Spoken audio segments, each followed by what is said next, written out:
When dealing with a falsehood, you're faced with two options. You can accept it or you can reject it. The basis upon which we take one of these actions is a product of our critical thinking capabilities and a desire to know what is true instead of confirming our bias. A lie can travel halfway around the world while the truth is still putting on its shoes.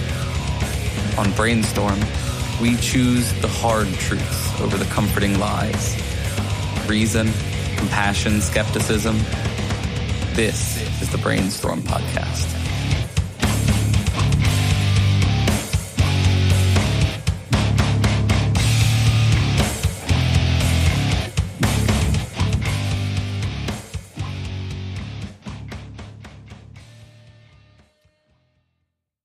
To those listening live or to our patrons, welcome back. For those listening weekly, welcome to the Shift to Reason Radio, the Brainstorm production that tries to educate and inform. We'll take current events and important skeptical topics and try to analyze them critically. Remember that we're live on brainstormradio.net every second Friday, and today is March 16th, 2018. I'm Cory, and I'm still joined by Lisa. Oh, hi there. Angela. Hello. Brandon. Good evening. Our guest, Jeanne. Hi. And the always amazing Dave. How you doing? All right, so we don't have a bumper for consumer protection, but Brandon, you're up. Alrighty then. You should get like a Ralph Nader quote or something. Get him.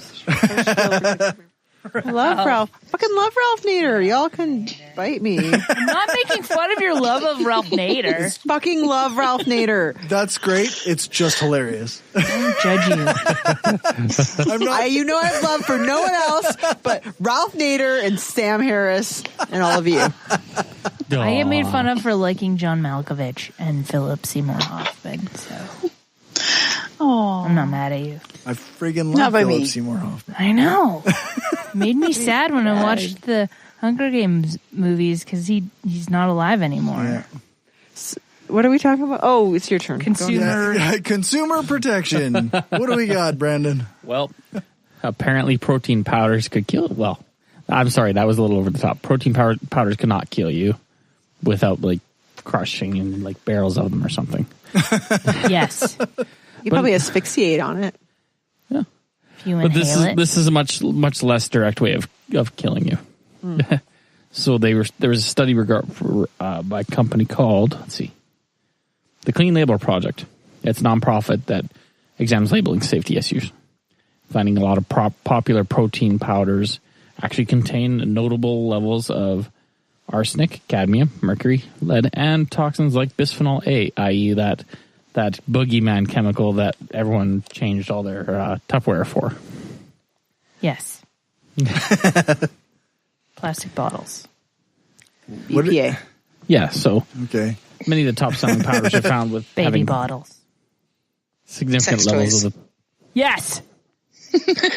Pop rocks. Stop eating your sex toys, people. Take BPA out of my Pop Rocks, please. The biggest problem with these sort of things is these are the cumulative sort of heavy metals and toxins. Not so much that any given dose will kill you, so much though that they're the sort of thing that you regularly take over and over and over again, and eventually you will accumulate an unhealthy level of these things. Right, Cory? Right, Cory. I don't take protein powder anymore. I haven't for a long time. Like air. Yeah. If you breathe Water. long enough, I promise you will die. That's actually true. Yeah. That's a goal. 100% of the time. That's a goal of mine. Air is deadly. How many trace chemicals are in my Coke bottles? So, how long did it say how long this has been in these protein powders? It wasn't so much a study over time, although they did mention that they had done an earlier study, I believe in 2008. Sorry, I'm just going to get the exact number. Or not. Pardon my dead air. That's what she said. There's actually a book. Okay, now There's that one, actually I a don't book get called it. That's What She Said. I don't get it either. I'm gonna be honest. That one's funny, probably because I don't get it. Sometimes it's even funnier because it doesn't make sense. Dead air? Dead air. It's a radio Well, I term. was going to say, like, When the you're part of my silent. gas bubble. But why would Yeah. that's what she said be the joke? Like that's what I don't get. Oh. I know what dead air is. Suffice to say, the part of the problem with protein powders and why they accumulate these things is some of them are plant-based. Like when you talk about whey and soy type powders. Right. Plants are vulnerable to accumulating these, which actually meant that an interesting thing is the organic powders are more susceptible. They tested higher on average than the non-organics. Huh. Yeah, the reason they cited here is that an animal, if you're getting a protein out of an animal source, it has the opportunity to be. I think that's the first time I've heard your cat meow. Yeah, he's been mostly quiet the whole time. He's not been quiet. very well behaved. Somebody's got food and he wants it. Yeah. Okay, but the thing about Sorry. accumulating protein. Sorry. You're learning. Might have to make you an honorary Canadian by the end of this Okay. podcast. Yeah. The thing is Sorry. that That's a reluctant honorary Canadian if I ever heard one. Here we go, derailing Brandon. the plants don't have a proper mechanism to get the toxins out of them. They don't have the same sort of capacity that animals do to remove these sort of things. Like livers? Yep. You know, that antitoxin organ that everyone has and doesn't need purges for. Maybe the plants just need to do a juice cleanse. Is that cannibalism? Yes. Bacon. Bacon cleanse? Bacon cleanse. I don't want a bacon cleanse tomorrow.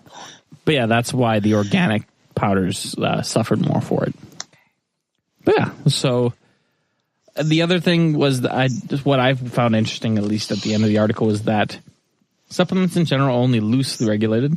Yes. So they still fall under the purview of Food and Drug Administration. Sometimes.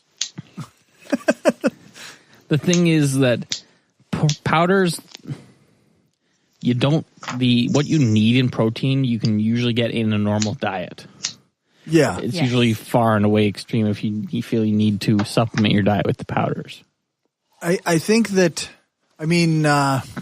obviously, people who lift heavy weights and tear their muscles regularly will need a little bit more protein, but often they don't need as much as they consume. Yeah. And But yeah, and the timing of it doesn't matter.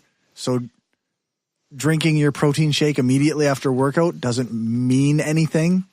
Because your body still wants protein. and If you- you're just as well off drinking milk and eating meatballs Yes. than you are having a protein shake. Yes. Having That's what she bacon, said.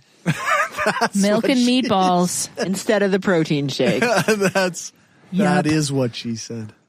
So, Literally. well, no, I haven't looked at this, but really, do we need as much protein as the average human gets on a daily basis?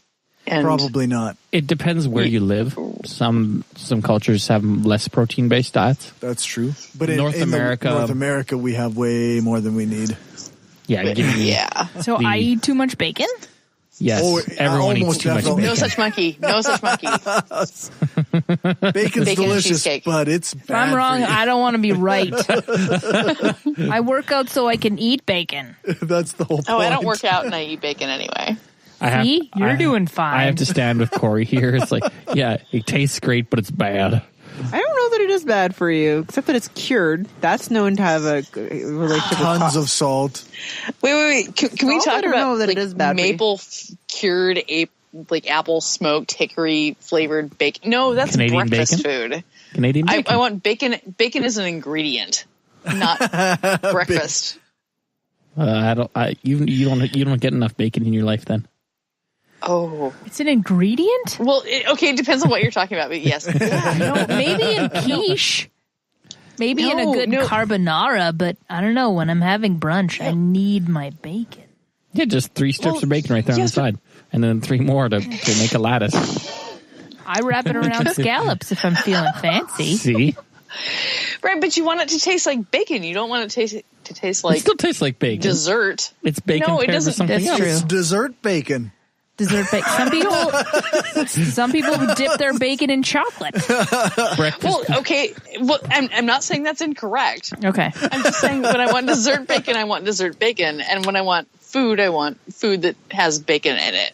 Okay. Breakfast bacon is definitely a thing, and I think you're wrong.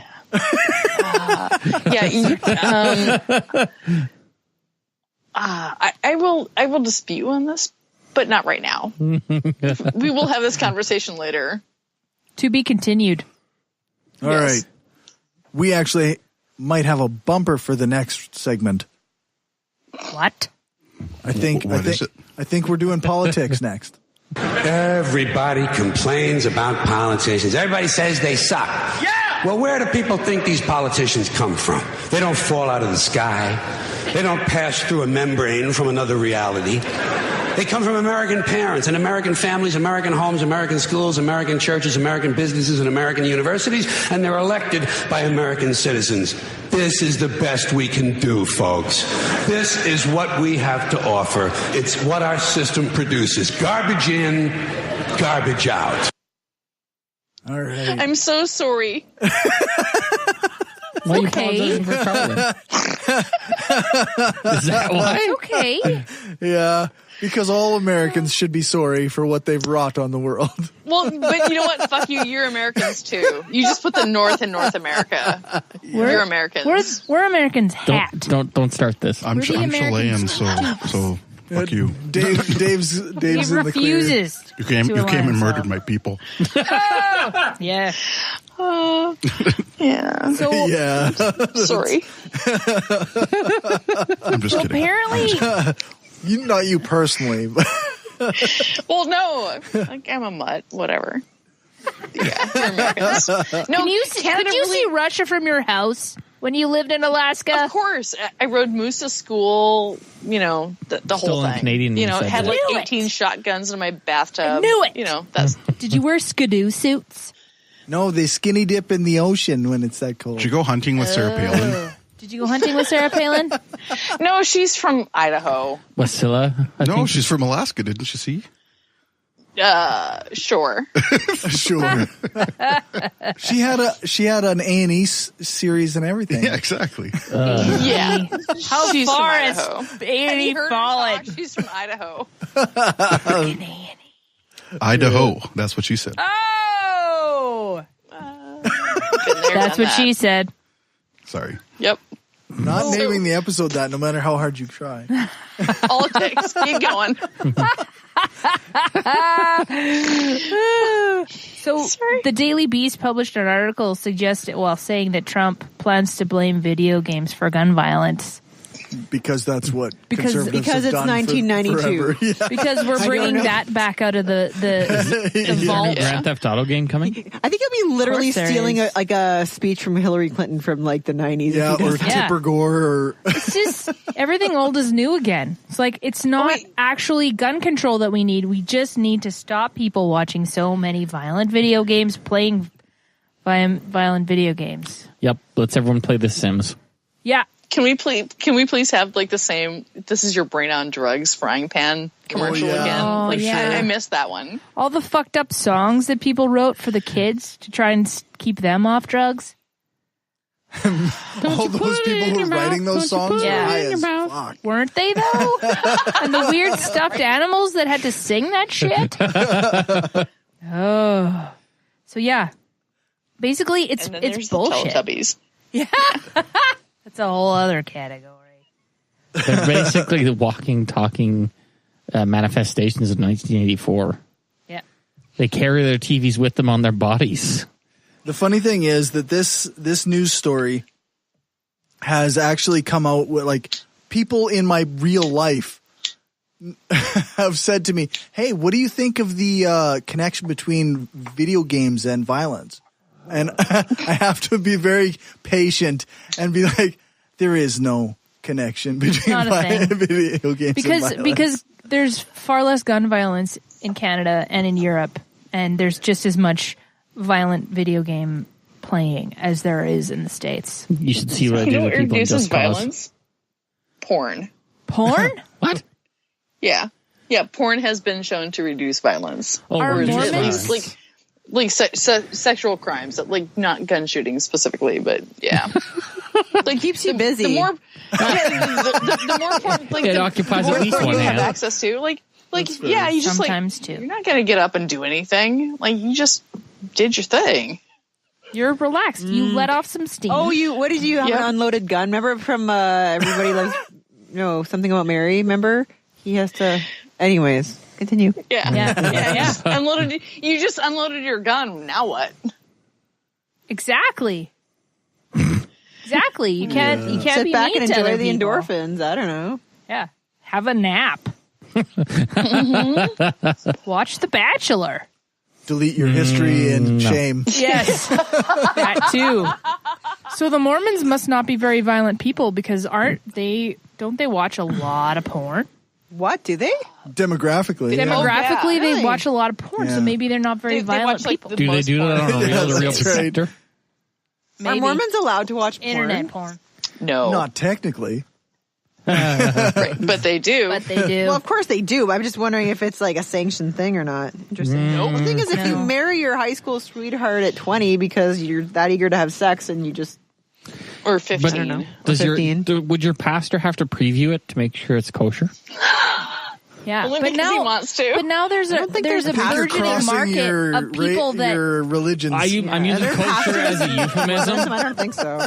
But now there's a burgeoning market of people that are people are actually making porn directed at Mormons. Yes. And including Mormon religious And mannerisms. rites, etc. Like the special Mormon underwear? Yes. Yes. Like And it's very Mormon popular. lingerie style? Yeah. That's a but a very lot of non-Mormons strange watch thing. that too. Yeah. Very strange. Said anyone ever who's ever watched any porn. I mean, like any porn's gonna look weird to a person if that's not your thing, right? Like Well, it's maybe. I guess. Yeah, that's fair. like lesbians I'm aren't pretty my thing, open-minded, so but watching the straight Mormon man thing porn really isn't blows like me. doing it for me. I don't know. Well, let's be fair. They don't actually keep the underwear on during the entire act. Like it's on their body. Oh, you've seen the Mormon porn? No. Checking out the Mormon porn. You researched well for this. I'm looking at Right. More than I did. It's a deep dive. I wish I knew. I didn't do that much research. I'm thinking of physical impossibilities of underwear and like a linen condom, basically. I think they're onesies and they come with flaps. That's They what I have mean. poop shoots. So is there flaps front and back then? Probably. That's just one long slit. Yeah. There's crotchless underwear. Does that count? Is it Crotchless magic underwear. Yes. Is it still magical if it's crotchless? Fuck yeah. And now we have a title for this episode. Is it still magical if it's You're welcome. crotchless? Yes. I think it's even more magical. It's more magical. Well, yes, but you wouldn't think so for the Mormons? Oh, I think it's especially magical for them because Yeah. whoop-de-woo. Yeah. I can't think of the number of times I've heard that in various TV shows where that's like the hint that something's going on. It's like Cock shoot it's onesie. It's the whisper. It's like I'm wearing crotchless underwear. It's like okay. You watch different mainstream TV than I do. Yeah. You must have missed that episode of Happy Days. That must have been ahead of its time. Yeah, probably. Yeah. But I think I watched it live. I mean, like I watched it as it was airing. I'm old. All right. So that's my story. Anyway, so whatever. Let's do a quick ad break and then we'll go on to Because we Lisa's haven't had story. enough of those yet. No, not yet.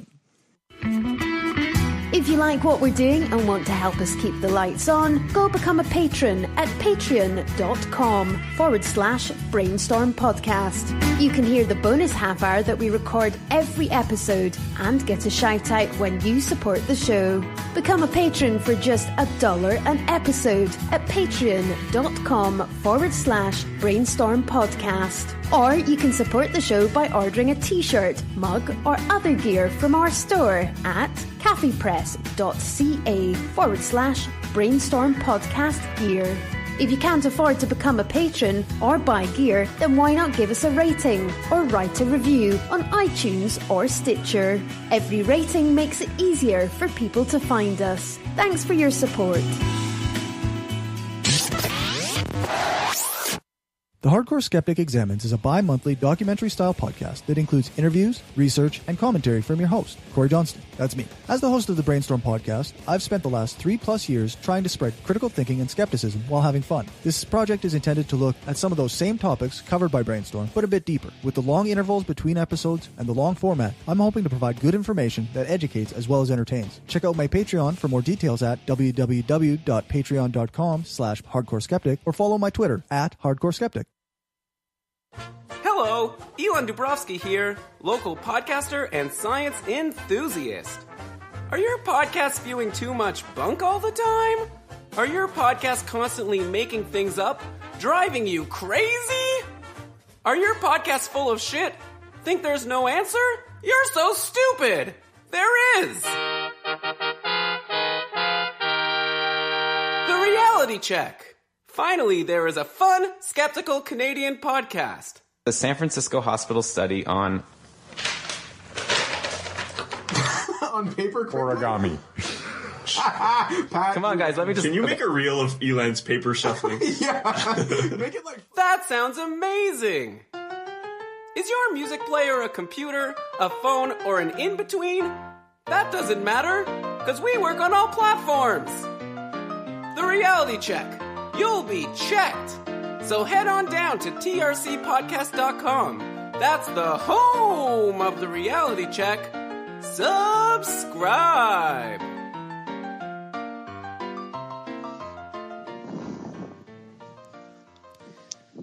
And we're back. And we're back. And we're back. We're back. I'm not And doing we're this. back. You're not doing it? And we're back. They're back. Angela won They're round back. 2. All right. Lisa, what do you got? Do I have a bumper? No. You are under the politics bumper. You don't get your own bumper. I'm sorry. Look at... Did I... Tell me a story, Lisa. Did I start I want something to with hear the about anthem? your story. Everybody needs their own bumper all the time from now on. I just wanted a good bumper. That's all I wanted in life.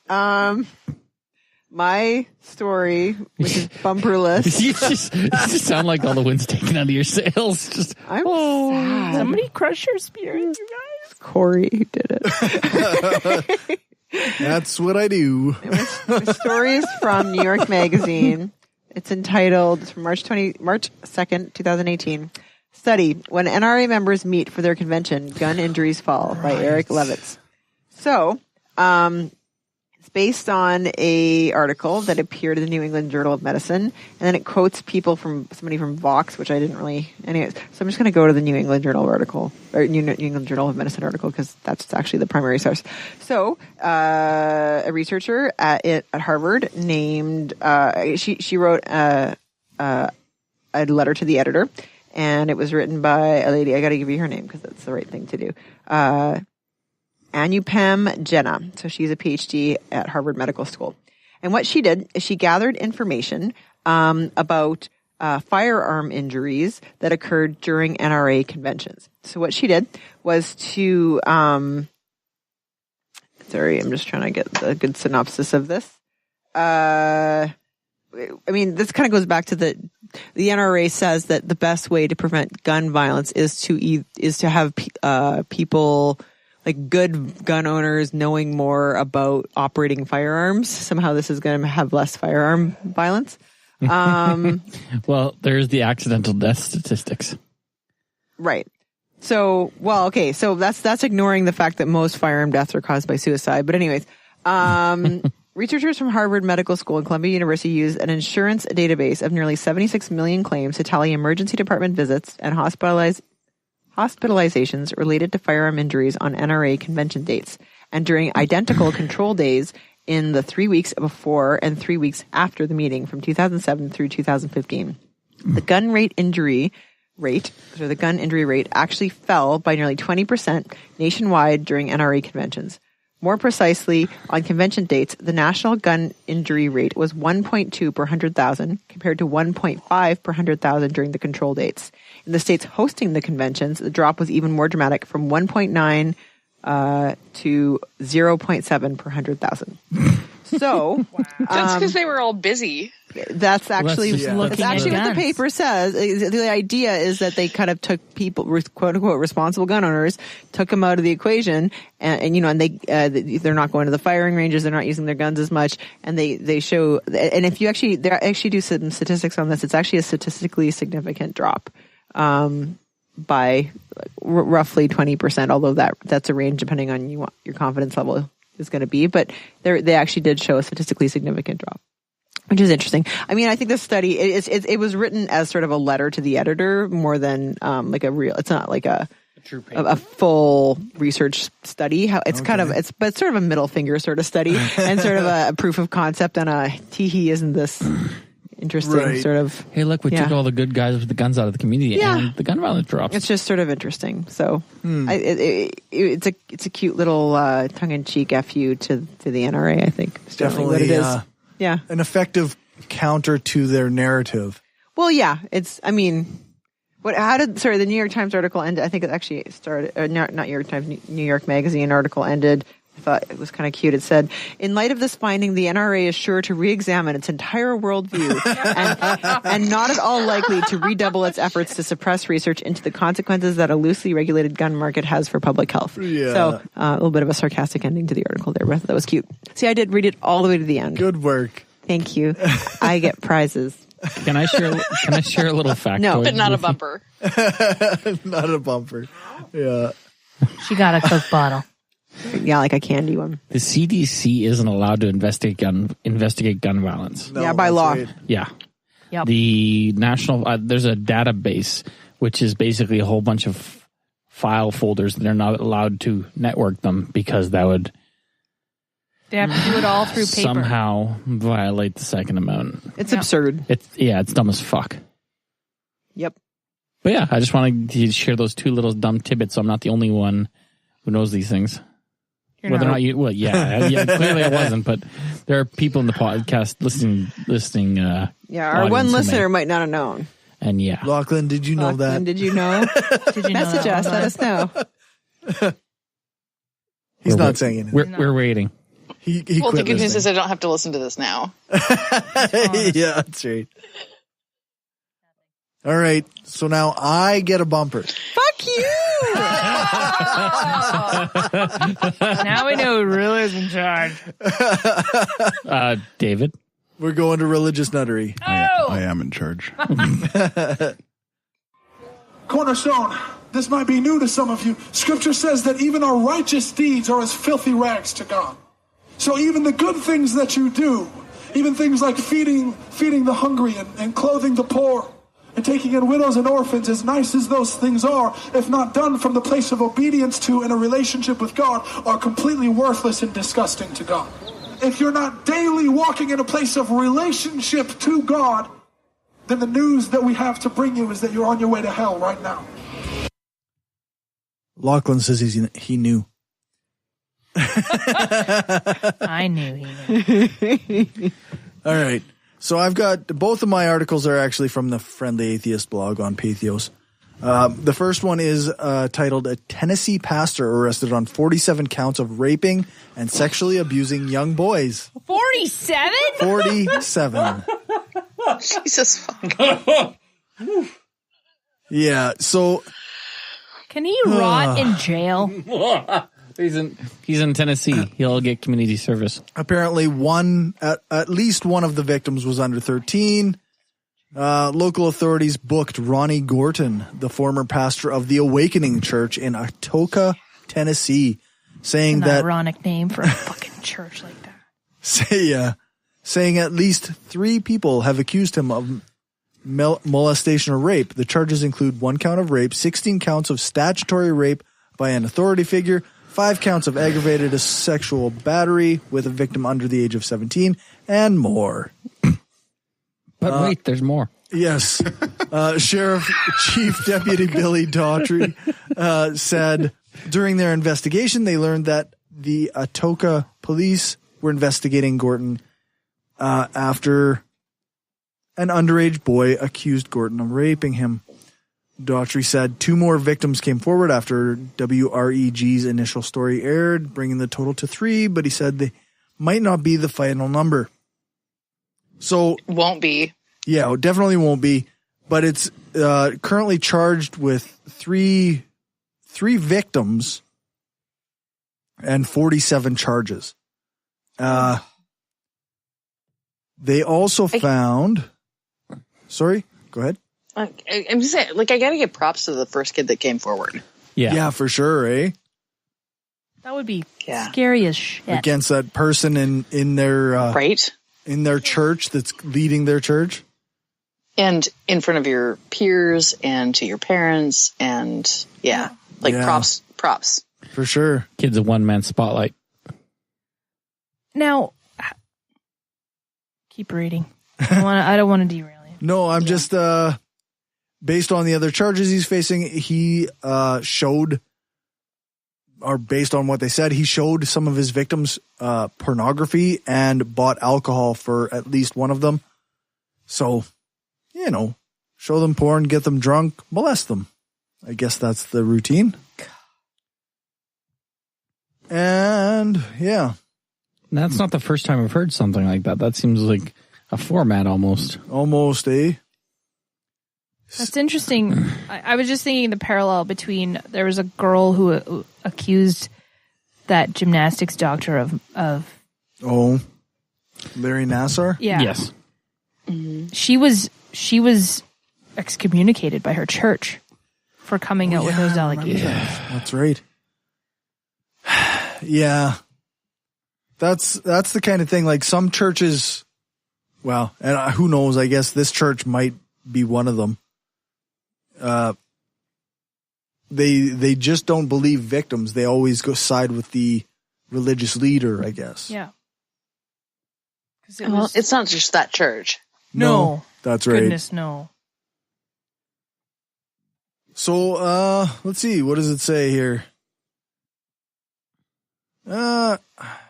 Gorton's former Drummond's neighbor said he was known for keeping to himself, but they also couldn't help but notice all the young people who frequented the home he shared with his wife. We knew he had a church, and he had young boys. He had boys over there a lot, said neighbor Donnie Overbeck. Sonia Young also remembers seeing boys at Gorton's house going back several years and ending earlier this year. They were different boys. I mean, they would have a couple of them for a few months. When they're cutting the grass, 3 or 4 at any given time. Okay. And nothing seemed out of the ordinary, I guess. 3 or 4 people were cutting grass at the same time? How big was that yard? A lot of lawnmowers. Yeah, that's right. Hey. If the accusations stop at 3, I'll be surprised. Yeah, no kidding. It's a pattern of behavior right there. Yeah. This Overbeck person said, nothing seemed out of the ordinary. We thought, hey, he's doing something good. He's taking these kids in and doing good things. Yikes. Shit. That seems like a pretty, I don't know. Blind? Yeah, pretty blind. He must have kept them at the house for a little while, though, to it sober them out. Yeah, it sounds like they must have stayed at the house and done chores and yeah. Because if you look at them, who doesn't want a good cabana boy? Sorry. Oh, jeez. I want a good cabana boy. But you want him to be of age. I want him to be of age, and I want him to consent. Yes, full consent, full consent. Paperwork. We're going to have a long conversation. Every step of the way. Every step. But yeah, if he liquored them up to the point of being unpliable, he must have kept them so that when they come home, it's like, you smell like whiskey. That might have aroused suspicion. It doesn't actually say in the article, but I get the impression that the boys often stayed at their place. How does that it's wife also pressure feel? too, though. Is that wife, is she complicit? Is she oblivious? Is she, does she have mental health issues? Because she's just... Who knows, eh? I can't imagine being close to that and not knowing or... Ugh. It's well, I don't know for this specific issue, but I've heard of the cases of basically forced ignorance where it's like they couldn't possibly. Right. It was like my husband couldn't possibly do that. Yeah. There might have been all the signs, but all the signs to them were wrong. Well, and apparently, like, the neighbors were oblivious, so who knows what, like, the wife could have been clueless and thinking that they were taking in kids or whatever and just helping them. Well, She probably just made a lot of casseroles and really worked hard on cleaning those dishes and just had no fucking clue. filled her traditional gender role. Yep. Weeding the garden. All right. So I also have another religious nuttery story. The Tennessee GOP is triggering a soldier's PTSD in order to attack an atheist candidate. This is also from the Friendly Atheist. Tennessee Republicans are running a smear campaign against Gail Jordan, an atheist Democrat running for state senate in, which I guess could be in 3 or 4 days. The state senate seat goes up on Tuesday. This is a red district and a Republican victory should be all but assured, but yet the state's GOP has been going above and beyond in their attacks against Jordan. They've tried to use her open atheism against her. They've taken her words out of context to make her sound like a traitor.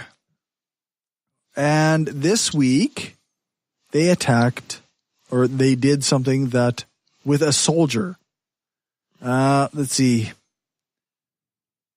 She officiated a same-sex wedding in December and posted a picture of herself with the happy couple on Facebook and used this line on her website. It's doing my part to destroy the fabric of American society.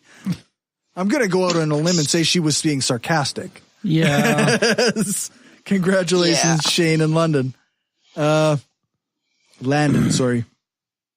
And in a new thing, flyer mailer sent out to the people in her district this week, the Tennessee Republican Party took that image, blurred the men's faces, and used the entire Facebook post to attack Gail Jordan. Oh, fuck me. It says, I think I threw money at her. Oh, is that right? Yeah, at her campaign. It's probably a good if it's thing. the same woman that I'm thinking about, she's a strong candidate for being a real American person. Right. They show a picture of the flyer actually, and it says liberal Gail Jordan will, quote, destroy the fabric of American society. All by End herself. quote. Take her word for it. Because sarcasm doesn't come across on Instagram or Facebook, I guess. Nope. Jeez. Thank goodness we have more characters. Yeah. Right. Yeah. Wow. And then they, on the flip side of the same flyer, it's a picture, and it looks like, I don't know, it looks like one of the men who was married, but with a weird, like, kind of disturbed face on him. Yeah. I don't know. Or is that Gail Jordan? I can't tell. Because of the way they blurred it, and I don't know. It's just like a candid photo. It's just a weird photo. Mm-hmm. But yeah, it's like if somebody took a photo of you when you were like just doing shit and you made a weird face and they were like, here, let's put this on the flyer and make you look as bad as possible. all of my faces, weird faces.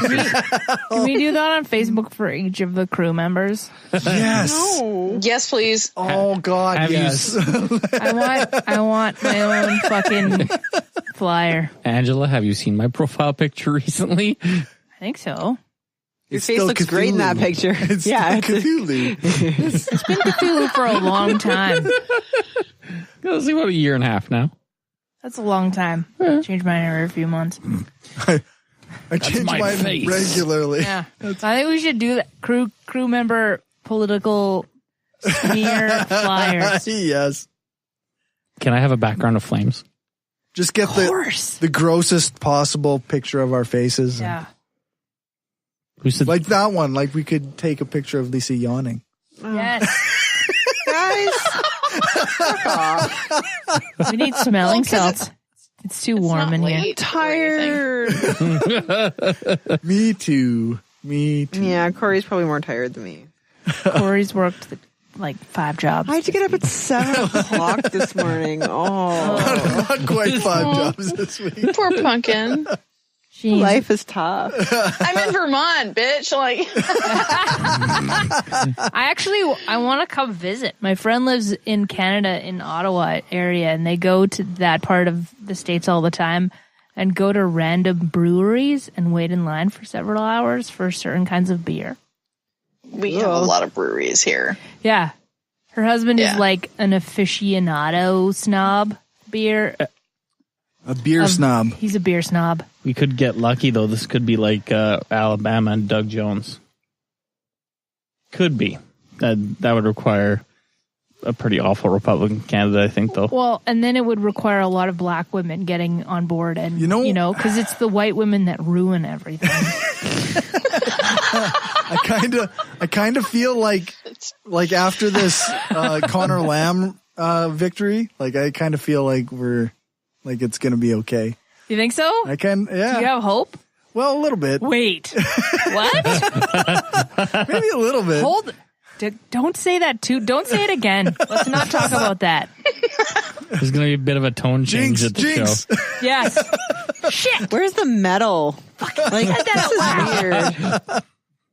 I don't know. Corey's got all sunshine and lollipops. No. We played lady music for our music break. Lady music. And then it's getting soft. He has hope. I like music with female lead singers. Get me wrong. You can't even say women. You can't even say it. You're just like females. Those with Corey has gun sunshine and lollipops. The double X chromosome. They don't have the same genitalia as I do. I don't know that.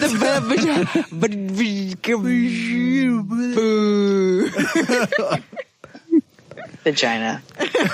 Vagina. If we want to get our old Cory back, we just need to stick him in a room with Trump for an hour and a half. With some Pantera playing. I feel like Trump wouldn't come out. Yep. In some ways, though, Pence is worse. So just think of that. Even just a cardboard cutout of Trump. I don't know, dude. After an hour and a half in a room with you, maybe Trump would come out. Whoa! Thank you, Cory, for showing me the error of my heterosexual ways. Just saying. You know, on second thought, you're right. Dazzling Cory. Yes. And that's all Cory needs to know about the crying game. Remember when Jim Carrey spoofs that in Ace Ventura: Pet Detective? No, I didn't bother watching it. You're not really missing much. What? Who hasn't seen Ace Ventura: Pet Detective? What's wrong with you? you? It's on Netflix if you want to waste your time. It's actually it's not. As an adult, it's the worst. It's the best. It's the worst. Are you insane? Did we watch the same movie before he found cocaine? Like when he was on like pot and shrooms, he was fine. When he found cocaine, whole end of the story. The other thing is that the premise of the climax of the movie hasn't aged well either. No. Einstein is Finkel. Finkel is Einstein. Yeah. No, it's the What? No. We're still talking about Ace Ventura: Pet Detective. I don't want to. Don't spoil it. Don't spoil it. It hasn't aged well. I recently saw a movie I watched. There's no way that you could spoil that for me. The police chief is also the bad guy, and she's a man. Yeah, she's had transgender surgery and is now played by Sean Young. Like now, like Ace that's has actually a breakdown like because of that. pretty shitty. That's why it doesn't. Look, she's evil because she's actually a man. I know. No, she's it's evil. It's still a great fucking movie. Okay, all you guys can go away. I love it. She's evil for other reasons, like being prepared to commit murder because football went the wrong way. That was actually one of the things I got from an interview with Marissa was that, like, she was the portrayal of trans people in pop culture has not always been very good. No, that's totally true. I saw an ad today on Facebook that I actually marked as offensive because somebody suggested that Julia Stiles was transgender because they posted a photograph on the left of her with her hair done and styled and her wearing makeup, and then a picture on the right where she's not wearing makeup and she has her hair fucking pulled back in a ponytail, and then they're suggesting that she's a man now. They do that with they what the fuck? With Michelle Obama too, right? Like it was always like because of she doesn't her biceps. Yeah, she has a bicep, therefore she must be a man. I'm probably a man then. Wait. Wouldn't you know? I don't know. I'm pretty sure, but I have biceps. I have fucking calves and shit. Lisa's I'm bored. still yawning. Angela's a muscle monster. I'm not bored. I'm a muscle monster. Process. Muscle monster man. She-Man. So I'm watching, like, this is kind of perfectly related. Don't judge me. I like the show Nashville sometimes. And there's this, like, episode in season 2 or 3 where... Can't stop judging you. I love country music too. Anyways, no, it's a good. It's like sort of like Grey's Anatomy in Nashville, and it's sort of like. It gets annoying after all because all the stupid drama, but it's fun sometimes. After 2 episodes. But anyways, there's this one point where it's so funny because, like, one of the characters gets taken out of context, and somebody's, a fan says something really horrible to her, and she says, and she says back, "There is no God that would put up with some crap like you." Yeah. And then but she's spliced out of context being like, "There is no God." And then like her reputation is ruined. Because they're country music artists. Yeah, right. Because that's like, but it's funny. The whole assumption in the whole episode is that she's like that it's like the worst thing ever to call somebody an atheist. And if it were actually true, she would totally deserve what she got. But she's totally not an atheist, so it was just because she was taken out of context. And at the end of the episode, she's like praying in church, and you're just like, this is weird. Like just the underlying assumption that atheists are evil is just really bizarre, like really weird to me. Anyways, sorry. I listen to a lot of country, and I do have that little bit of a little bit of guilt about it. Just because it does have that assumption. It's like, oh yeah, all our listeners are God-fearing folk. Yeah. No, I just occasionally like a banjo. That's right. Actually, awesome. Stephanie watches Nashville, and thank you, Stephanie. I at times am forced to watch with her. Isn't it awesome? Don't give me any spoilers, because I haven't seen anything. No, we're not up to date. No worries about that. But it is quite an odd show. It's so weird. The music is great. The drama, it's about 2 episodes you can tolerate. I agree with that previous statement. The music is so good. Mostly, I have them all. The music is so good. Mostly, it is really, sort of, really a little good. bit, maybe. You don't like country music, so of course you wouldn't like the music in Nashville. But most of the music is quite good. That's right. I'm sure for country music, it's wonderful. Thank you, Cory. It's very really nice way to say that. Is there a lot of original songs? They're all original. Yeah, they're really good. Ish. No, they are genuinely. I have a hard time listening to country music because it was forced on me as a youth. We found Lisa's but button. I love country music. Okay, I still love you. The music on Nashville is merely mediocre. What? No, it's really not. Really it's super good. Mostly very they have like a new song every episode, so they can't all be great, but like a lot of really good songs on that show. So some of them are mediocre. It's easier like any when you album, only have to write half a song, though, right? No, they record the whole thing. Like Jeannie's having problems. I think she's gonna burst a blood vessel over there. It's so good. Don't die on us, please. I'm trying not to snort. I feel like that's my new goal for the remainder of the episode. Make you How much time we got, Dave? The time to sing a country song? About, 10 minutes? never have time to sing a country song. We have Well, no, down to the Grundy no, wait, County wait. auction. 11:40. I saw something. I just had to 11:40. have. Okay, I'm gonna go through our closing out stuff real quick here. All right. My mind told me I should proceed with caution. 11:40, like it's almost 1. Wow. Thanks for staying up with us, man. Yes, But my thank heart you. Lady. just said go ahead and make kept a bit me on up. Okay, that. so we got a few tweets, but no emails. All right. What were they tweeting about? I was busy.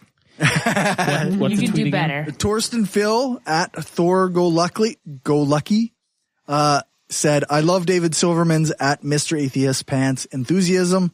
Work will be too busy for me to go, but I'll follow the convention online, and finally bought the book Fighting God. Nice. Which is a really good book. I've read that. Randy Lamonda at Randy Lamonda said, at Brainstorm Pod at Mr. Atheist Pants, heard David speak now several times about DJT and religion. Do you think this is the first atheist president's way to backhandedly destroy religion? What? I said I suspect he's purely driven by self-interest and doesn't realize that he might actually be painting religion in a bad light. Because the evangelicals love him. Oh, man. Do they ever? He's on their team. Yeah. We got Pythagorean Crank at Pitha Crank said, it was interesting listening to at Hardcore Skeptic's journey exploring social justice in a podcast over the last year. Binged all week on this. Skeptics need to be debunking this sort of pseudoscience more like this than the freaking Bigfoot shit already. It's 2018, people. Fair point. Fair point. That's a nice review. I like that. Yeah. I Thank you. too. Please keep listening. At Randy Lamonda. Thanks, Randy, for all your feedback. Yeah, he's really good on the Twitters. He says, at Hardcore Skeptic, excellent interview. He's talking about my interview with Peter Coffin, and it sounds like an excellent book. Not this one. No, the one before this. Perfect. Good. We're a little bit behind on live feedback just yet. Live feedback doesn't exist. Hey, Lachlan's there. What are you talking about? Yeah. He's here. Jeremiah Traeger at Gerbivore said about Sorry, that was just this was a really great listen. One of my favorite episodes this week. At Peter Coffin and his brand of critical thinking is far more skeptical than most self-identified skeptics. So that was cool. Good week for feedback. Except go you. Yay. Go us. Yes. We lost a patron. Who was it? Wasn't me, was it? No, it wasn't you. Okay, good. I'm not going to say who. I like that wasn't You me. should tell me when I do, though, because if I forget to update or something. This time I emailed everybody whose credit cards kind of went all wonky or whatever. Oh, good. I didn't get an email. My credit card was not wonky yet. So, so we lost a patron, but that's okay. You can go and become a patron at patreon.com/brainstorm podcast. And a special thanks to our top patrons, Bassett, Lachlan, Daryl, Aaron, Lisa, Rob, and Positively Skeptical. You know what, Cory? Don't worry about losing that patron. Don't worry. When God closes a door, he opens a window. Okay? That's true. Just don't worry about it. That's true. All right. Does that mean we're getting a window put in here? Yeah. God's going to do it for us. Don't worry about it. And Dave's going to put he takes foam care over of that top. shit. I don't want windows in here. Dave doesn't want windows. He's We'll just get going a to put window foam and over foam top. will go right over it. Yeah, I'll just. It'll fuck with your acoustics. That's right. Exactly. All right, so I've got the book excerpt this week. You have 7 minutes for that book excerpt. It'll take 5. Oh, here we go. Yeah. It's from Peter Coffin's book, Custom Reality and You, and it's from chapter 3, I believe. If there was an alternate world in which you were all powerful, where everything bent to your will, including reality itself, would you want to live there? Would you give up to take residence? What would you give up to take residence? What if, technically speaking, it wasn't real? To you it's real, but to no one else. Is the real world, the one inhabited by others, real? Also, what is real? To quote The Matrix, because, come on, you knew I would eventually. If real is what you can feel, smell, taste, and see, then real is simply electrical signals interpreted by your brain. So what if the world everyone else is living in is fake? What if the imaginary world we just made up, but also the real world, are both fake? Let's say you can prove the imaginary world is fake, but you can't prove the real world is real. You wield power in the imaginary world, while in the real world, you and those around you have none. Would you rather live in something specifically constructed for you as an individual, or would you rather live in a world where our experience is shared? Philosopher Robert Nozick posed similar questions in his 1974 book, Anarchy, State, and Utopia. His main purpose was to refute hedonism, the idea that all good is derived from pleasure. Though I don't necessarily believe pleasure is the only thing good is derived from, I am not asking this question to debunk anything. I'm asking because it seems like many have made the choice unconsciously. Love has the capability to make life both horrible and wonderful. However, does that power exist if the party giving you love doesn't have the ability to choose? Further, do you define the criteria from which they choose? Is that love? Does that feel the same? Can love be simulated fully? I don't think so. Reciprocal love necessitates participation from all parties, and knowing it's one-sided creates a sour smell. The smell is not unlike a refrigerator containing fresh produce, but also a carton of sour milk that's been left open. It is the smell of a poopy diaper in a trash can where someone forgot to close the lid. You only smell it a little, but you smell it everywhere in the house. If you don't have the ability to create what we call true love in your simulation, are you actually all-powerful? What if you don't need love? What if you are beyond love? What if this isn't something that matters to you? What if you totally ignore the human meaning that we've ascribed to love and view it simply as chemical reaction? What if you are unable or unwilling to acknowledge that, for many people, the sum may be more than the parts? This isn't a success or a failure. It is the individual in practice. The lack of need for something that's impossible to reproduce virtually might make a self-contained virtual life work out pretty well for that individual. That said, in retreating to such a life, one also may be prioritizing oneself above every other human being. Individuals all have different situations and motives, though. To someone of this mind, one's ability to live in a perfect world matters more than what they can do to improve an imperfect one. To them, it is an elitism and a greed entirely familiar to our current world, and sadly shouldn't sound that absurd. To escape into a perfectly tailored virtual life and leave the rest of the world to fend for themselves, one would have to be selfish. To that effect, I think Ayn Rand would really like virtual reality. Her ideology of rational self-interest melds incredibly well with a loveless, ultimate power simulator. Rationally speaking, love is absurd. No one acting only in their own rational self-interest would engage in it. Love causes one's priorities to center less on oneself. Love breeds attachment and fondness. The result of true love is some degree of selflessness. Not necessarily to the degree of a Tibetan monk, mind you. Love, however, is inherently collective. At least it is if you look at it as a human feeling rather than a strategy for mate selection. Love can be romantic, platonic, familial, or societal, and these are all collective adjectives. Love for, and I must emphasize only for, oneself is selfishness at best. That said, I do hope you love yourself and who you are. You have absolutely no reason not to. You are a biological wonder on the basest level, and yet you are so much more. You have a personality, a moral compass, wants, needs, and everything that comes with being among the most complex life on this planet. So that's that. Did you pick that sweet for the show? Like, Yes. I think you just kind of made the point of Polly and Right. Yeah, no, I didn't pick it before. That was all of those arguments, all at once. Yeah. No, it's But way more succinctly, but a little bit more verbose. It's actually a really interesting book. I recommend anybody who can grab a copy on Amazon. You gonna link it in the show notes? I can. Okay. It is definitely linked in the show notes of the interview I did with Peter Coffin, though. Cool. Well, great. How much time we got? 2 hours ago. 1:40. 1:40. Okay, I don't have enough time to do the entire outro, but I do want to thank you, Jeannie, for joining us. Yes, thank you. Thank you. And we will try to find some links to stuff that you've done. Actually, the only thing, just link Opening Up, Tristan Taormino. Link that book. Okay, consider it done.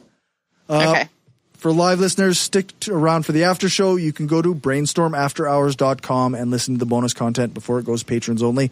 Thanks for listening, and remember, the truth matters.